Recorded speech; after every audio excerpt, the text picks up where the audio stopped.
Hey guys, আসসালামু আলাইকুম। আজকে আমি আপনাদের সাথে শেয়ার করব বেকারি স্টাইলে পারফেক্ট ডোনাটের রেসিপি।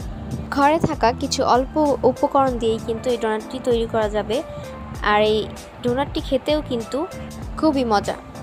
তো চলুন দেখিনি কিভাবে তৈরি করতে হবে। আমি এখানে একটা মিক্সিং বোল নিয়ে নিয়েছি। এখন এর মধ্যে দিয়ে দিলাম 1/4 কাপ পরিমাণ কুসুম গরম দুধ। এখানে কিন্তু বেশি গরম দুধও ব্যবহার করা যাবে না, আবার বেশি ঠান্ডা দুধও ব্যবহার করা যাবে না। তারপর দিয়ে দিচ্ছি 2 টেবিল চামচের মতো চিনি। এখন দিয়ে দিচ্ছি 1 টেবিল চামচের মতো ড্রাই ইস্ট। এখন এই সবগুলোকে একসাথে একটু মিশিয়ে নিচ্ছি।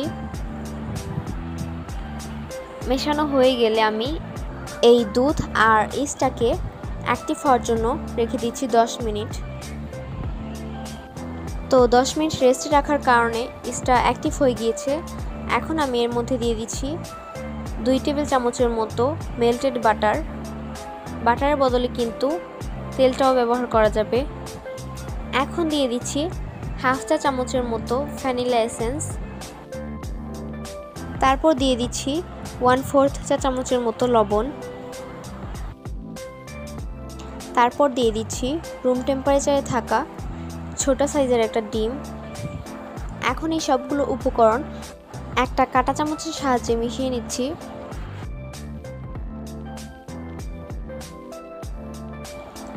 তো মেশানো হয়ে গেলে আমি এখন এখানে দিয়ে দিব ময়দা। আমি একটা স্ট্রেনার নিয়ে নিচ্ছি। এখন এখানে দিয়ে দিচ্ছি 1 কাপের মতো ময়দা। তারপর ময়দাটাকে চেলে নিব। তো চেলে নেওয়া হয়ে গেলে একটা স্প্যাচুলার সাহায্যে আমি ময়দাটাকে একটু মিশিয়ে নিচ্ছি।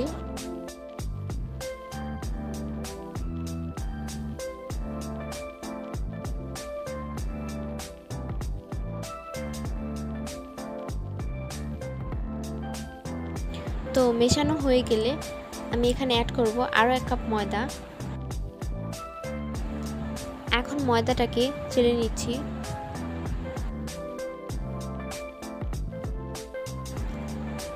এখন আবার স্প্যাচুলার সাহায্যে ময়দাটাকে একটু মিশিয়ে নিচ্ছি।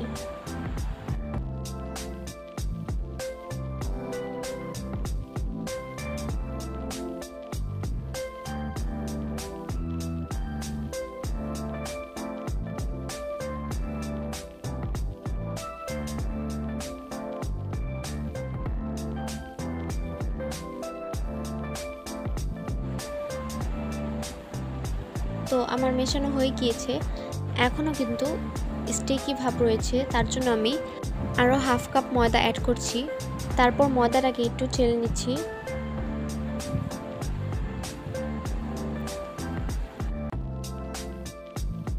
এখন একটু নাড়াচাড়া করে মিশিয়ে আমি হাত দিয়ে ডোটাকে মথে নিব। ভালো মতো একটু 4 থেকে 5 মিনিটের মতো ডোটাকে মথে নিতে হবে।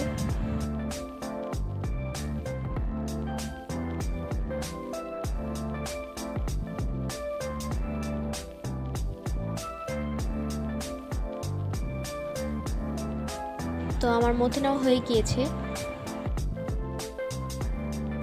এখন আমি এই মিক্সিং বোলটার মধ্যে ডোটাকে রেস্টে রেখে দিব। তার জন্য আমি একটু এখানে তেল মাখিয়ে নিচ্ছি, যাতে ডোটা রাখার পরেও ডোটা লেগে না যায়।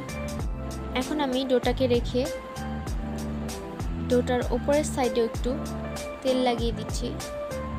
এখন আমি ডোটাকে রেস্টে রেখে দিব প্রায় 1 থেকে 1.5 ঘন্টার মতো কোনো গরম জায়গায়।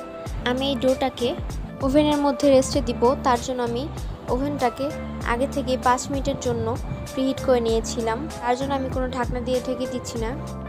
তো 1 ঘন্টা পর আমার ডোটা ফুলে কিন্তু ডাবল হয়ে গিয়েছে। এখন আমি আঙুল দিয়ে একটু চেপে চেপে এর মধ্যে থাকা বাতাসগুলো বের করে দিচ্ছি। এখন ডোটাকে ভালো মতো মথে নিতে হবে। তো আমি যে এখানে ডোটাকে মথে নিব তার উপর একটু ময়দা ছিটিয়ে দিচ্ছি, যাতে ডোটা লেগে না যায়। এখন ডোটাকে একটু ভালো মতো মথে নিব। প্রায় 5 থেকে 7 মিনিটের মতো ডোটাকে মথে নিতে হবে।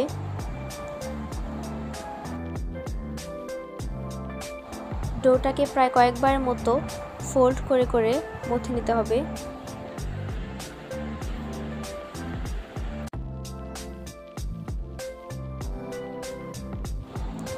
তো আমার মথে নেওয়া হয়ে গিয়েছে।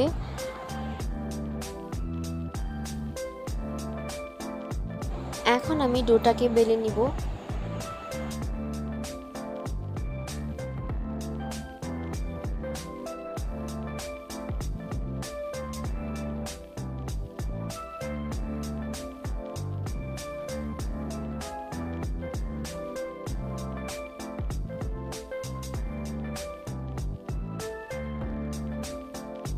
তো আমি ডোনাটের ডোটাকে বড় সাইজে বেলে নিয়েছি। এই ডোটা কিন্তু বেশি মোটাও না আবার বেশি পাতলাও না। এখন আমি ডোনাটের শেপে কেটে নিব। তো আমার কাছে কোনো কুকি কাটার নেই, তার জন্য আমি একটা স্টিলের মগ দিয়ে ডোনাটের সাইজে কেটে নিচ্ছি। এখানে চাইলে কোনো বয়মের মুখ দিয়েও ডোনাটের শেপ দিয়ে কাটা যাবে। তো আমার ডোনাটগুলো কাটা হয়ে গিয়েছে। এখন আমি মাঝখানটা কেটে নিব। তার জন্য আমি একটা নোজেল নিয়েছি। নোজেলের বদলে কিন্তু যে কোনো বোতলের মুখ দিয়েও মাঝখানটা কেটে নেওয়া যাবে।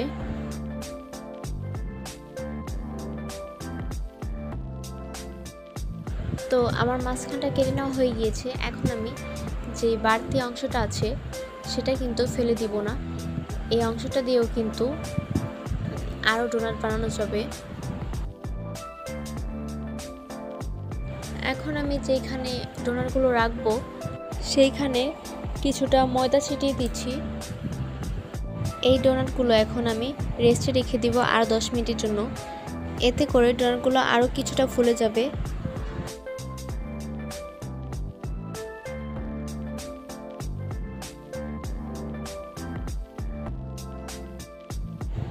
এখন আমি ডোনাটগুলোকে একটা গরম জায়গায় রেখে দিচ্ছি 10 মিনিটের জন্য। তো 10 মিনিট পর ডোনাটগুলো কিন্তু আরও কিছুটা ফুলে উঠেছে। আমি কিন্তু একটা ডোনাট আরেকটা ডোনাটের থেকে একটু দূরে রেখেছিলাম, কিন্তু 10 মিনিট রেস্টে রাখার কারণে কিন্তু একটা ডোনাট আরেকটা ডোনাটের সাথে লেগে গিয়েছে। এখন আমি ডোনাটগুলোকে ভেজে নিব। তার জন্য আমি এখানে কিছুটা তেল দিয়ে দিয়েছি। তেলটা কিন্তু বেশি গরম হওয়া যাবে না, বেশি গরম হলে কিন্তু ডোনাটের বাইরের সাইডটা ব্রাউন কালার হয়ে যাবে, কিন্তু ভিতর দিয়ে কিন্তু কাঁচা থেকে যাবে। তার জন্য তেলটা কিছুটা গরম হলেই কিন্তু ডোনাটগুলো দিয়ে দিতে হবে। আমি কিন্তু একসাথে সবগুলো ডোনাট দিয়ে দিচ্ছি না, একসাথে দিলে কিন্তু ভাজতে অসুবিধা হবে। তো আমি প্রথমে 3টার মতো ডোনাট দিয়েছি, আর একটার থেকে আরেকটা একটু দূরে দূরে রাখছি যাতে একটার সাথে আরেকটা লেগে না যায়। ডোনাটগুলো ভাজার পর কিন্তু আরও অনেকটাই ফুলে উঠবে। তো আমি প্রায় 1 থেকে 2 মিনিটের মতো এক সাইড ভেজে নিলাম। এখন আমি ডোনাটগুলোকে উল্টে দিচ্ছি। তো এক সাইড কিন্তু প্রায় ব্রাউন কালার হয়ে এসেছে। এখন আমি আরেক সাইডও কিছুক্ষণ ভেজে নিব। তো আমি যেটা প্রথমে দিয়েছিলাম সেইটা কিন্তু ভেজে নেওয়া হয়ে গিয়েছে। এখন আমি এটাকে উঠিয়ে নিচ্ছি। প্রথমে আমি একটু তেলটাকে ছেঁকে নিচ্ছি, তারপর একটা কিচেন টিস্যুর উপর ডোনাটগুলোকে রেখে দিব।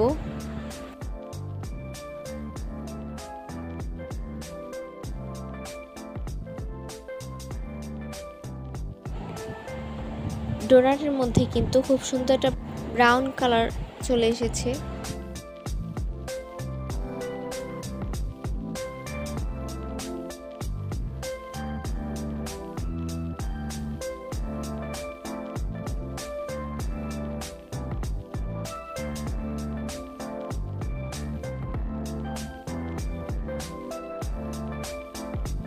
তো আমি এখন বাকি ডোনাটগুলোকেও ভেজে নিচ্ছি।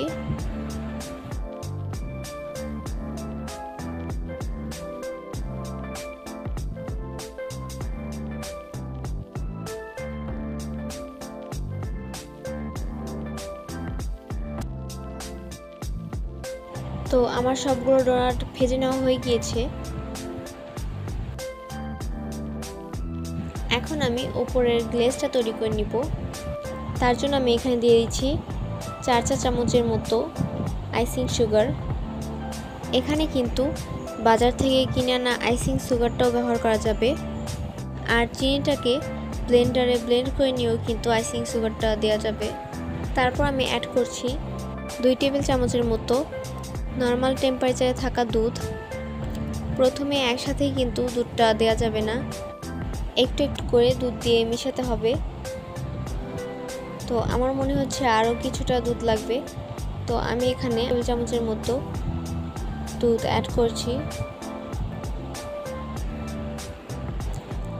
আমি এখানে কিছুটা রেড ফুড কালার দিয়ে মিশিয়ে নিয়েছিলাম, কারণ আমি কয়েকটা ডোনাট রেড কালার দিয়ে আইসিং করব। তো আমি এখন ডোনাটের অর্ধেক সাইডটাতে আইসিং করে নিলাম। এইভাবে আমি আরেকটা ডোনাট আইসিং করে নিচ্ছি।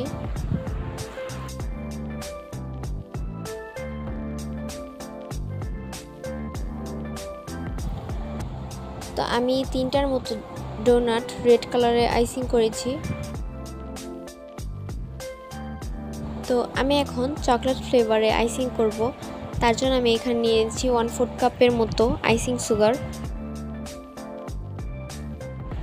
আর দিয়ে দিচ্ছি 1 চা চামচের মতো দুধ।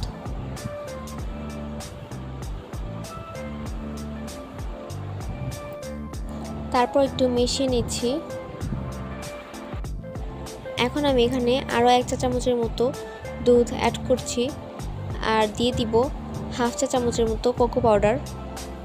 আমার মনে হচ্ছে আরও কিছুটা দুধ লাগবে, তার জন্য আমি আরও 1 চামচ দুধ অ্যাড করছি। এখন আমি একটু ভালো মতো মিশিয়ে নিচ্ছি।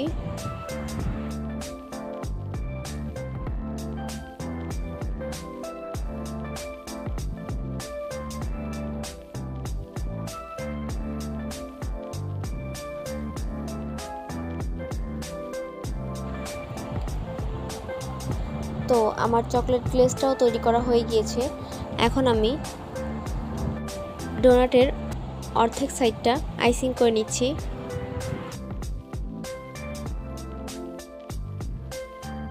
তো আমি 3টা ডোনাট চকলেট ফ্লেভারে আইসিং করেছি, আর 3টা ডোনাট রেড ফুড কালার দিয়ে আইসিং করেছি।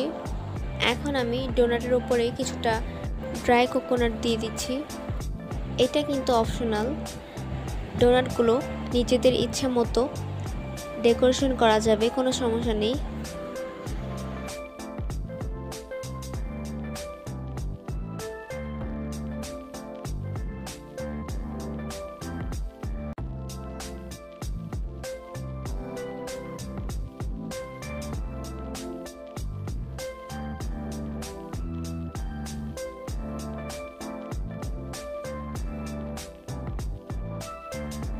তো আমার ডোনাটগুলো তৈরি করা হয়ে গিয়েছে। আমি ডোনাটের ভেতরটা একটু দেখিয়ে দিচ্ছি। ডোনাটগুলো কিন্তু খুবই সফট হয়েছে, আর একদম হুবহু দোকানে কিনতে পাওয়া যায় যে ডোনাটগুলো, সেই ডোনাটের মতো হয়েছে। আশা করব আমার আজকের এই ডোনাটের রেসিপিটি আপনাদের কাছে ভালো লেগেছে। আপনারা অবশ্যই একবার বাসায় বানিয়ে ট্রাই করবেন। আশা করব আপনাদের কাছেও ভালো লাগবে। তো আমার আজকের এই ভিডিওটি যদি আপনাদের কাছে ভালো লেগে থাকে তাহলে প্লিজ একটা লাইক দিবেন, আর আমার চ্যানেলটিকে সাবস্ক্রাইব করে আমার পাশেই থাকবেন। সো ভালো থাকবেন, সুস্থ থাকবেন। আল্লাহ হাফেজ।